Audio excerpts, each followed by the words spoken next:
ప్రభువైన యేసుక్రీస్తు నామములో మీకు అందరికీ ఉదయకాలపు శుభాభివందనాలు తెలియజేస్తున్నాము.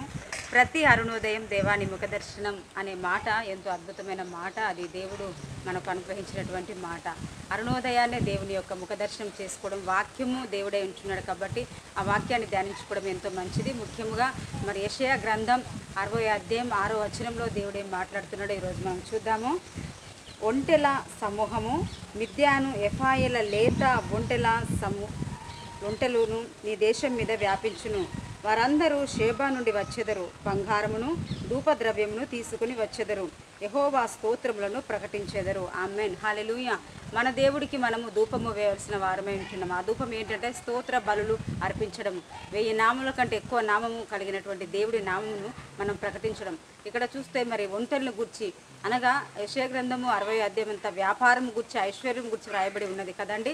మానవునికి మరి ఆరోగ్యము ఎంత ప్రాముఖ్యమో మరి ఐశ్వర్యం కూడా అంతే ప్రాముఖ్యమై ఉంటున్నది. తరముల వెంబడి తరములు ఆశీర్వాదం వెంబడించాలంటే మరి మన యొక్క కష్టం చేత అది ఎక్కువ కాదు, కానీ యెహోవా ఆశీర్వాదమే ఐశ్వర్యం ఇస్తుంది. ఈరోజు ఒంటెలను గురించి దేవుడు తెలియజేస్తున్నాడు కదా. మరి అబ్రహాము కాలం నుండి కూడా ఒంటెలు తను ఎంతో ప్రాముఖ్యతను పొందుకొని ఉన్నాయి. ముఖ్యంగా మరి అబ్రహాము గారి ఒంటెలు మరి ఆ యొక్క ఆవరణంలోనే పుట్టి పెరిగినటువంటి ఒంటెలు ఒక తర్పీదును పొందుకున్న వారిగా, అబ్రహాం దగ్గర ఉన్న ప్రతి ఒక్కరు కూడా ప్రార్థించేవారుగా ఉంటుండగా, మోకరించేవారుగా ఉంటుండగా మరి ఒకనొక రోజున మరి ఎలియాజరు గారు ఇస్సాకు గారికి సంబంధము చూడడానికి, రిబ్కాను ఒక వివాహ సంబంధంలో చూడడానికి వెళ్ళిన సందర్భంలో దేవుని యొక్క నామములో ఎలియాజరు గారు మోకరించి ప్రార్థిస్తే ఆ ఒంటెలు మోకరించినాయని దేవుని యొక్క వాక్యము సెలవిస్తున్నది. అంటే ఒంటెలు ఎంతో భారమును మోయగలవు. నీ భారం యెహోవా మీద మోపమని తెలియచేశాడు దేవుడు. మన భారం దేవుడి మీద మోపినప్పుడు ఆయా వర్గాల్లో ఆయా సంబంధించిన విషయాలలో దేవుడు ఏం చేస్తారంటే ఆ భారాన్ని ఎవరి మీద మోపాలో, ఎలా మోపాలో దేవుడు మనకు తెలియచేస్తూ ఉంటాడు. కాబట్టి షేబా నుండి బంగారము చాలా ప్రాముఖ్యమైనది. షేబా దేశపు రాణి గురించి కూడా మనము సొలొమోను గారి యొక్క గ్రంథంలో మనం చూడవచ్చు, రాజుల గ్రంథాల్లో మనం చూడవచ్చు, దినవృత్తాంతాల గ్రంథాలు మనం చూడవచ్చు. షేబా దేశపు రాణి బంగారం తీసుకుని వచ్చి సొలొమోను యొక్క వైభవం చూడడానికి వచ్చినది. షేబాలో శ్రేష్టమైన బంగారం దొరుకుతుంది కాబట్టి దేవుడే ఆ షేబా దేశాన్ని ఆ విధంగా నియమించాడు.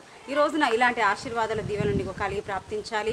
మరి లేత ఒంటెల సమూహము, మిద్యానీయుల బలమైన ఒంటెల సమూహము లాంటి భారము, నీ భారము అన్నీ మోయాలి. నీవు భారాన్ని మోయొద్దు, కానీ నీ భారాన్ని దేవుడు, దేవుని దూతలు మోయాలి. అలాంటి కృపా భాగ్యం ఈరోజు ఉదయకాలం దేవుడు మనకు అందరికీ అనుగ్రహించి నడిపించును గాక. ఆమేన్. ప్రార్థన చేసుకుందామండి. మహోన్నతుడా, సర్వశక్తిగల ప్రభువా, తండ్రి నీకు స్తోత్రము చెల్లిస్తున్నాము.